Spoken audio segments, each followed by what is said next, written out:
Pendant ce temps, dans la ville avoisinante, Monsieur Dent entra chez Monsieur Viande, où il fut étonné d'apercevoir une longue file s'allongeant devant le petit comptoir du commerce. Il remarqua le teint généralement basané de la foule, en déduit qu'il s'agissait d'Indiens de la réserve, puis crut reconnaître plusieurs de ses clients sans pouvoir les identifier par leur nom. Personne n'arrivait vraiment à distinguer les Indiens entre eux. Malgré la variété appréciable de leur teinte de peau et de leur coloration capillaire, ils étaient plus ou moins tous du même acabit, à l'exception de quelques squaws qui se démarquaient du lot par leur gracilité et la finesse de leurs traits. Ces quelques perles, dont la beauté se mesurait presque à celle des Canadiennes, étaient rarissimes. Après vérification, M. Dent conclut qu'il n'y en avait pas parmi la faune qui avait envahi la boucherie ce matin. « Les affaires vont bien ?» confia-t-il à M. Zieux, qui patientait devant lui. « Cohue inhabituelle pour un mercredi matin. »« Une fête sur la réserve. Les préparatifs sont en cours, » répondit M. de la Classe, qui se tenait devant M. Zieux. « Monsieur de la Classe, vous avez pris congé de l'enseignement privé, paraît-il.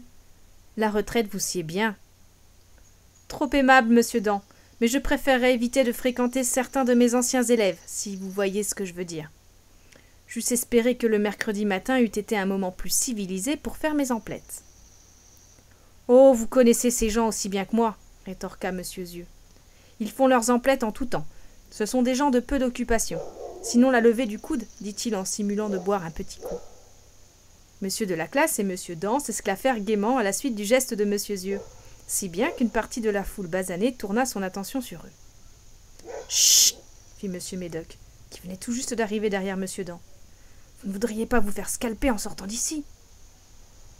Les messieurs s'esclaffèrent de nouveau, un peu plus vigoureusement, provoquant un silence momentané dans le petit commerce.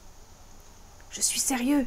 chuchota M. Médoc. « Pensez à ce qui pourrait arriver à vos petits-enfants dans la cour d'école. » Cela fut assez pour semer le doute dans l'esprit des messieurs qui reprirent leur posture et optèrent pour le silence. Une trentaine de minutes plus tard, la place s'étant vidée, ce fut au tour des messieurs de se faire servir. M. Viande, visiblement de bonne humeur, simula une profonde déception, en clamant haut et fort. « Désolé, mais je n'ai plus aucun morceau de viande à vendre. »« Plus rien ?» s'étonna M. Dent. « Même pas un os à soupe, » confirma M. Viande. « Mais c'est atroce !» s'indigna M. Zieux. « Ils ne nous ont rien laissé. Ils ont tout pris comme des sauvages. »« Pourquoi ne vont-ils pas chasser ?» demanda M. de la Classe, au lieu de prendre la nourriture élevée par nos fermiers. « Pfff, ils sont bien trop lâches, » rétorqua M. Médoc. « Des privilégiés, des profiteurs. Ils payent tout ça avec nos impôts. »« C'est ces sornettes, messieurs, » objecta M. Viande. « C'est disgracieux à la fin. » M. Viande se lissa les pointes de la moustache et attendit que ses congénères aient quelque peu repris leurs esprits.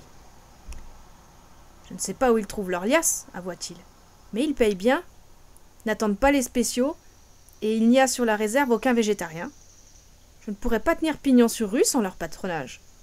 Et si je ne m'abuse, vous non plus. » Les quatre messieurs hésitèrent un instant, se regardèrent les uns les autres, puis M. Zieux s'exclama. « Peu importe, ce sont des profiteurs. Ils ne payent même pas l'école privée. »« Ce n'est pas tout à fait vrai, » précisa M. de la Classe. « Les affaires indiennes coupent depuis des décennies. Par contre, ils bénéficient toujours des services dentaires. »« Oh, la belle époque où nous étions rémunérés à la dent arrachée pour mieux leur vendre des prothèses est révolue depuis des lustres, » dit M. Dent.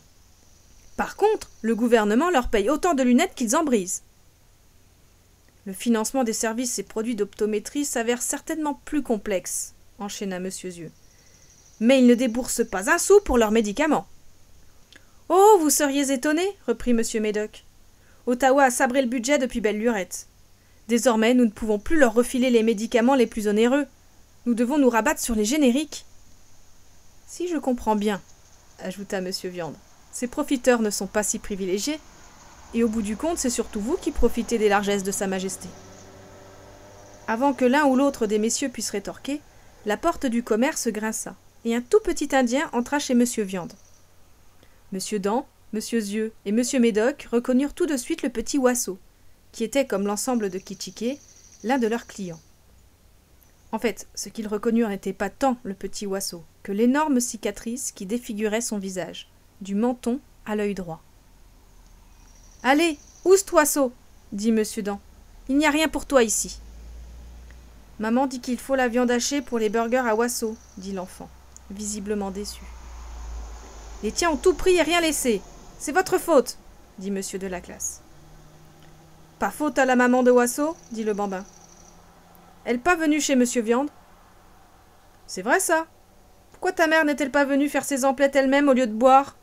Questionna monsieur Zieux en levant le coude. Maman boit pas, travaille fort au gaz-bar, répondit Wasso, fâché. Alors Wasso devra aller chasser lui-même sa viande hachée, dit monsieur Médoc. En tant que petit guerrier, tu devrais savoir manier un arc et une flèche. Les yeux du petit Wasso rougirent et se gonflèrent de larmes. Il se retourna et, avant de franchir la porte, lâcha tristement. Maman dit plus rien à chasser à Kitchike. Blanc tout rasé forêt pour élever bête steak haché.